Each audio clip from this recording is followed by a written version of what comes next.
இங்கு மங்கையின் தாமரை சிரிக்கட்டுமே.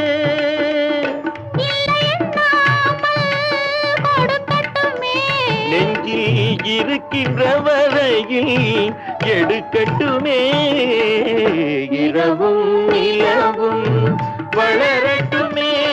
நம் இனிமை நினைவுகள் தொடரட்டுமே.